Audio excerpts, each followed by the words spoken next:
사상 최대의 프로젝트를 따내고 있기 때문입니다.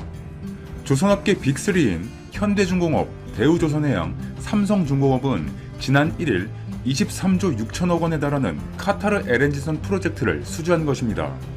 약 23조 원 이상 규모의 카타르 LNG 프로젝트 수주 물꼬를 튼 한국조선이 중국에게 내준 세계 1위 탈환에 시동을 걸었습니다. 4월 55%포인트 이상 벌어졌던 수주 점유율 격차가 지난달 7%포인트 차로 좁혀진 것이죠. 중국의 조선업계는 자국에서 구매해주는 선박들이 지금까지 중국 발주 물량의 큰 부분을 차지했는데 자국 내 발주량이 급감한 탓입니다. 이렇다 보니 한국 입장에서는 하반기 카타르를 시작으로 한국 조선의 주력 선종인 고부가 LNG선 발주가 계속될 전망이라 업계의 기대감도 커지고 있습니다.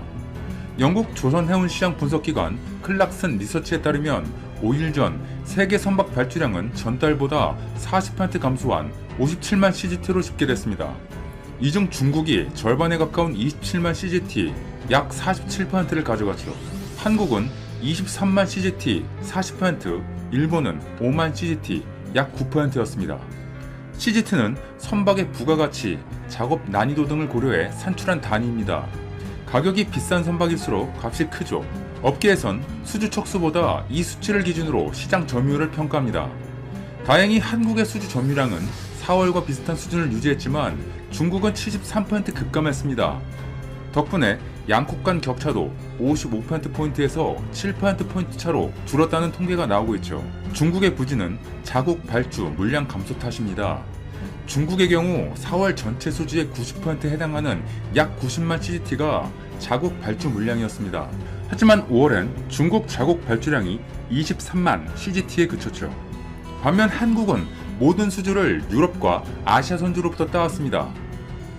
올해 누적 수주량은 중국이 288만 CGT, 62%로 경쟁국인 한국과 일본을 여전히 크게 앞서고 있습니다.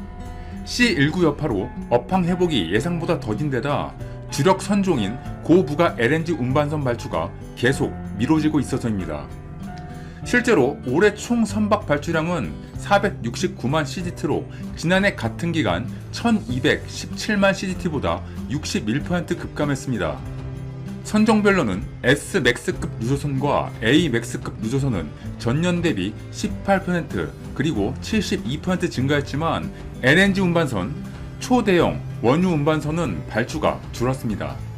이 때문에 남은 일감을 의미하는 수주 잔량도 감소세입니다. 5월 말 기준 전 세계 수주 잔량은 4월 말 대비 122만 CGT, 2% 감소한 7,225만 CGT입니다. 중국이 2,624만 CGT로 가장 많고 한국이 2,022만 CGT, 일본이 1,024만 CGT로 뒤를 잇고 있습니다. 한국 조선사 중에선 삼성중공업이 1위, 현대중공업이 2위, 대우조선해양이 3위 순입니다. 그러다 최근 현대중공업과 삼성중공업, 대우조선해양이 카타르 국영 석유사인 카타르 페트롤리엄과 LNG 운반선 100척 총 23조 원 규모 발주 권리 보장하는 약정을 체결하면서 반등 기회를 잡았습니다. 이는 조선소 건조 공간을 확보하기 위한 절차입니다. 통상 대규모 프로젝트에선 정식 발주에 앞서 선박 건조를 위한 공간을 예약하는 계약을 맺습니다. 본 계약은 올해부터 2024년까지 순차적으로 진행될 예정입니다. 여기에 지난해 삼성중공업이 5척을 신규 계약한 러시아 아크틱 LNG2 프로젝트 잔여분 10척과 모잠비크 LNG 프로젝트에서도 다수의 LNG선 발주가 예상돼 연말까지 또 한 번 잭팟을 터뜨릴 가능성도 남아있습니다. 예상대로라면 연말 정도에 누적 수주량에서 중국을 제칠 수도 있을 것으로 봅니다. 월별 수주량에서 중국과 세계 1위를 다투고 있는 한국조선은 올 들어 지난 2월을 제외하고 자국 물량을 독점하고 있는 중국을 넘어서지 못하고 있습니다. 업계 관계자는 하반기 대형 LNG 프로젝트 발주가 본격화되면 한국의 점유율이 큰 폭으로 상승할 것으로 기대된다고 밝혔습니다. 하지만 한국이 다한 일에 프랑스가 어부지리로 돈을 챙긴다라는 진한 아쉬움도 나오고 있습니다. LNG선 화물탱크 원천 기술을 보유한 프랑스 GTT가 가만히 앉아서 한국 조선업체로부터 무려 1조 원의 로열티를 받게 된 것입니다. 한국이 대박을 터뜨리는 순간 저 멀리 프랑스에서도 샴페인이 터진 것입니다. 무려 대형 LNG 운반선을 100척 남짓 검주하는 일에서 말이죠. LNG를 저장하는 화물 탱크는 영하 162도로 액화된 가스를 외부 충격으로부터 보호하는 핵심 기술입니다. 프랑스 GTT가 특허를 갖고 있어 이 기술을 적용하는 한국 조선업체는 선가의 무려 5%를 로열티로 지불합니다. 대형 LNG선 한 척 가격이 약 2천억 원인데 이 중 100억 원이 로열티로 나갑니다. 이번 카타르 프로젝트가 약 100척이니 한국 조선업체는 약 1조 원가량을 프랑스 GTT 손에 쥐어줘야 합니다. 조선업체가 올리는 수익과 거의 맞먹는 액수입니다. 그렇다고 국내에 독자적인 화물탱크 기술이 없는 것은 아닙니다. 그런데 왜 외국 업체에 계속 비싼 로열티를 물고 있을까요? 국내에서 본격적인 화물탱크 개발은 16년 전으로 시작됐습니다. 정부가 가스공사를 통해 2004년부터 2014년까지 197억 원을 투입해 국산 화물탱크 기술 KC1을 개발했습니다. 2018년 삼성중공업이 최초로 KC1을 도입해 두 척을 건조한 뒤 SK해운에 인도했지만 화물탱크 외벽에 결빙 현상이 생기는 등 심각한 기술 결함이 발견됐습니다. 결국 선박 운항이 중단됐고 이 문제는 지난해 국정감사에서도 큰 논란이 됐습니다. 조선업계도 화물탱크 국산화에 자체적인 노력을 기울여왔습니다.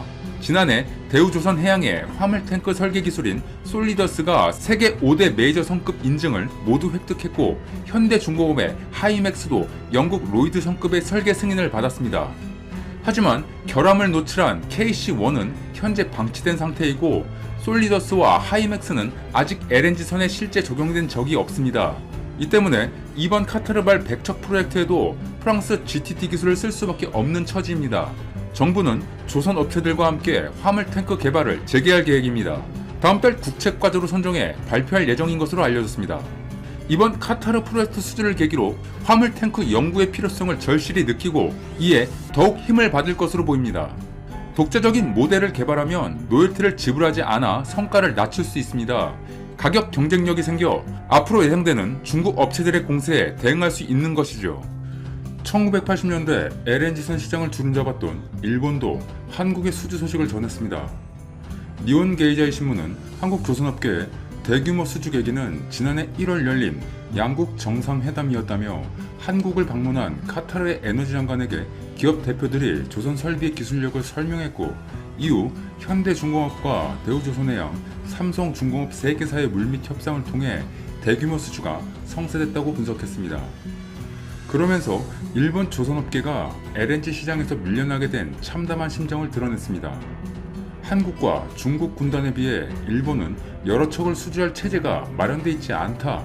일본은 가와사키 중공업 등이 수주에 참전했지만 실패했다고 했죠. 이어 일본 최대 조선업체인 이마바리 조선과 미쓰비시 중공업이 설립한 LNG선 공동사업 회사도 최근 몇 년째 수주가 없다며 사실상 유명무실됐다고 전했습니다.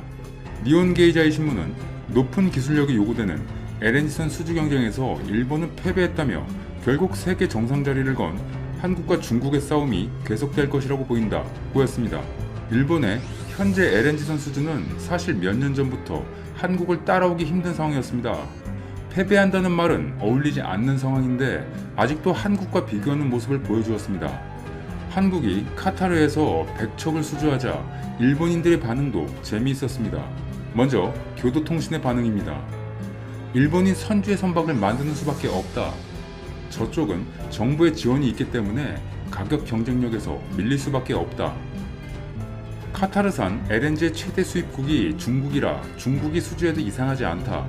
한국이 수주한 것은 건조 능력이 되기 때문이고 사실 처음부터 일본은 관계가 없었다. 반도체, 철강, 자동차, 조선 등 모두 일본이 선두했던 것이었는데 일본의 지원을 받은 한중이 이끌고 있으니 다음은 중앙일보 일본어판 기사에 달린 반응입니다. 한국의 능력으로 작업을 한다고? 분명히 클레임이 들어올 거다. 카타르씨 미안해요. 납기할 무렵이면 한국이 존재하지 않을 거예요. 거의 6년 만에 100척을 건조한다고? 납기일은 맞출 수 있는지? 한국 정부가 도와주는 조선소는 과연 경쟁력이 있을까? 100척은 무리야. 이러다가 카타르만 힘들어지겠어. 일본인들은 본인들이 하지 못한 이번 수주에 한국의 훈수라도 두고 싶은 모습이 보였습니다. 한국의 이번 LNG선 수주에 잔치는 즐기되 이를 계기로 기술 독립에 더 박차를 가해야 한다는 지적도 많습니다. 또한 독자적인 모델이 있으면 지금까지와는 반대로 외국 업체들로부터 로열티를 받을 수 있어 수익성이 크게 향상될 것으로 기대합니다. 한국이 이번 계기로 연구에 박차를 가해 더 좋은 성과를 보여 더 이상 로열티를 지불하지 않기를 바랍니다. 한국이 세계에 보란듯이 LNG선 화물 탱크를 개발하길 진심으로 기대합니다.